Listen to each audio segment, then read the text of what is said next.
Maraknya kasus bullying atau tindak penindasan yang Video terjadi di bullying atau lingkungan pendidikan perundungan yang seperti sekolah. dilakukan oleh sejumlah remaja SMP putri di negeri di bawah umur Malang, di Jawa Cilacap, Timur yang Jawa diduga Tengah menjadi viral korban media Kasus sosial. ini dengan memanggil sejumlah pihak.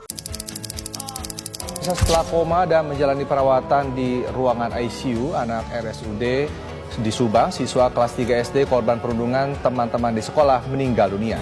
Baik, Assalamualaikum warahmatullahi wabarakatuh. Perkenalkan, nama saya Siti Rosidah. Saya dari Fakultas Keguruan dan Ilmu Kependidikan, Prodi Pendidikan Guru Sekolah Dasar. Kasus perundungan atau bullying di sekolah dasar bukan hanya sekedar kenakalan anak-anak biasa, melainkan bisa menjadi suatu tragedi kemanusiaan yang merenggut nyawa. Hari ini saya akan memaparkan observasi dan analisis mendalam tentang kasus yang menimpa siswa kelas 3 SD di sekolah dasar yang ada di Subang, Jawa Barat.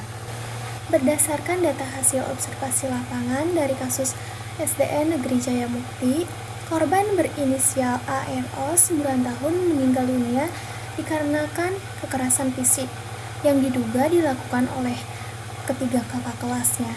Temuan medis menunjukkan korban mengalami mati batang otak akibat pendarahan yang hebat setelah kepalanya dibenturkan ke tembok dan ditendang.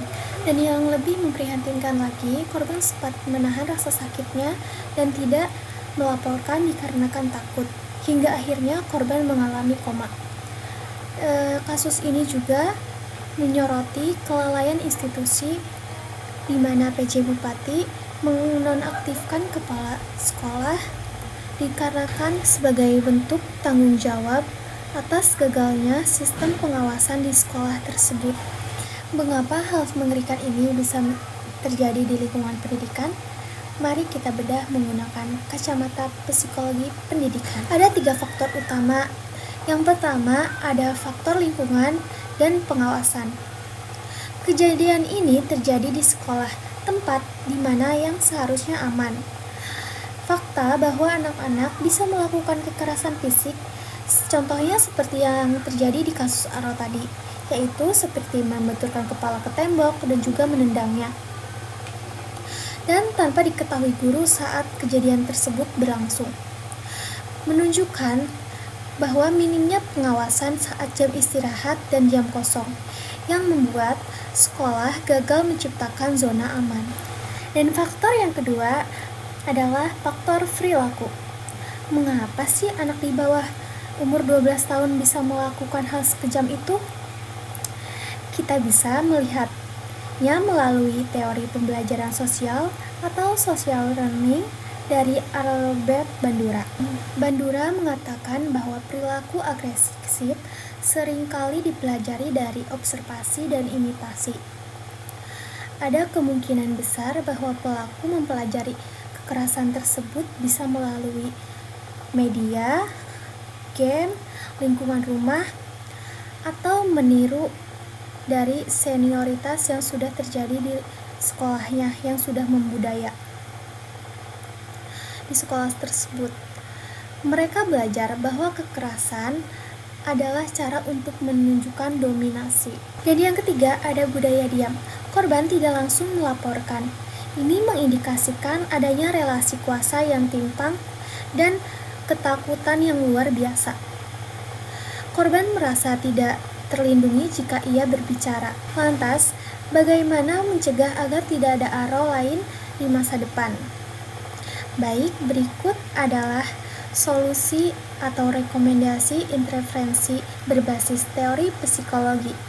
Yang pertama, ada interferensi perkembangan moral dari Lawrence Kohlberg.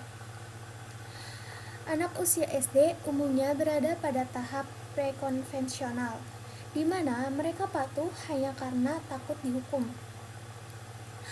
Sekolah harusnya proaktif untuk membawa mereka naik ke tahap konvensional, di mana mereka sudah memahami ketertiban sosial dan empati. Solusinya bukan hanya hukuman fisik saja, tetapi program pendidikan karakter yang intensif. Guru harus mengajarkan secara eksplisit bahwa menyakiti orang itu salah, dan bukan hanya karena takut hukuman, tetapi karena itu melanggar hak orang lain. Yang kedua, ada pendekatan psikososial dari Erik Erikson.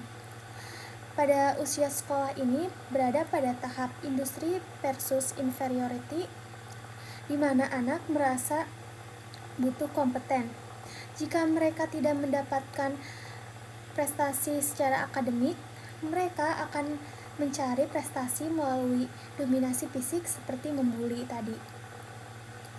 Sekolah harusnya menyediakan wadah yang positif seperti ekstrakurikuler, seni, atau olahraga agar energi anak bisa tersalurkan untuk hal yang positif, bukan kekerasan. Kasus meninggalnya Aro di Subang adalah alarm keras bagi dunia pendidikan kita. Tidak cukup hanya dengan memecat kepala sekolah dan juga menghukum pelaku dengan undang-undang anak. Kita perlu revolusi dalam pengawasan dan pendidikan karakter. Kita perlu menerapkan teori Bandura untuk memecah mata rantai kekerasan dan juga menerapkan teori Lawrence Colbert untuk membangun moralitas siswa. Mari kita ciptakan sekolah yang benar-benar memanusiakan manusia, karena setiap anak-anak berhak pergi ke sekolah dengan rasa aman dan pulang dengan selamat. Sekian dari saya. Mohon maaf bila ada kesalahan kata. Ditutup. Wabillahi taufiq wal hidayah. Wassalamualaikum warahmatullahi wabarakatuh.